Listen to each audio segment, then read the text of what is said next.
Welcome to Broad Strokes. I'm Kristen Bellstrom. And I'm Valentina Zaria, and this is Fortune's new show where we talk about the news that matters to women.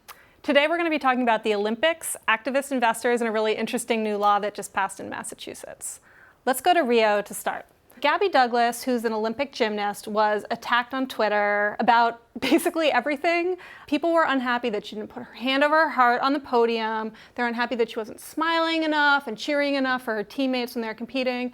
And they're just straight up attacking her about her looks, her hair, her skin. Yeah, I mean, if this is feeling repetitive, that's because it is. This is happening over and over, especially for Black women. Most recently, Leslie Jones, who is one of the lead actresses in Ghostbuster, was attacked by like thousands and thousands of people because a Breitbart tech editor named Milo Yiannopoulos kind of like called everyone and said, attack this woman. And so Twitter actually, kicked Milo off the platform, but they haven't really done anything about Gabby. So Leslie took it upon herself to create a hashtag, Love for Gabby USA. And you had, Chelsea Clinton, Kerry Washington, Shonda Rhimes, all tweeting in support of Gabby. I mean, I'm happy to see people supporting Gabby, but this is just so frustrating. I mean, It's so sexist and so incredibly racist.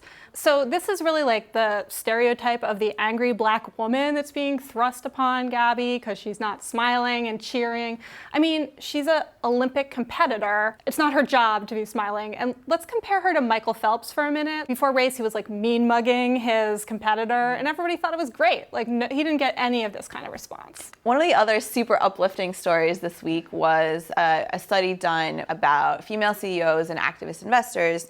And basically what they found was that if you're a woman, you have a 27% chance of being targeted by activists. If you're a man, your chance of being targeted are basically zero. Yeah, I mean, there's so many theories about this. And honestly, I'm not quite sure which one I subscribe to, but one that sounds true to me is basically this idea that women are known for having a more collaborative leadership technique. They're willing to work with people.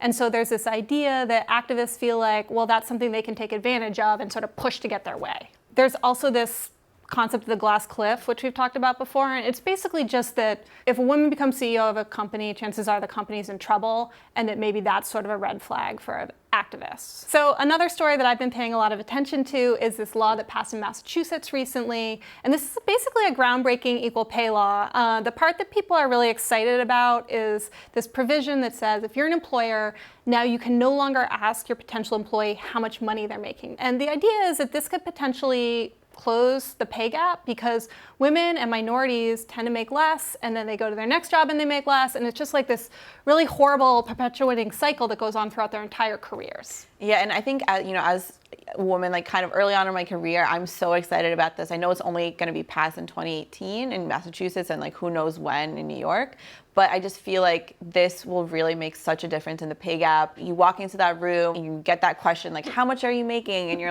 oh, I'm making this much, but I really deserve this much. You know as a woman that you're not asking for enough and you don't know how to ask for more.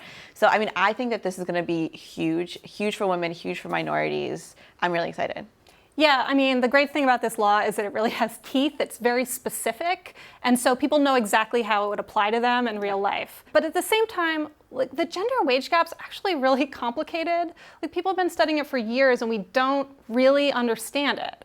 So to me, that says no single law is ever going to close it, but this might narrow it, which is a great start. Yeah. We'd love to know if this is a law that you would like to see instituted in your state, if you think this is going to make a difference for women. Tweet at us and let us know. That's all the time we have this week, but come back next Friday for another episode of Broad Strokes on Fortune.com.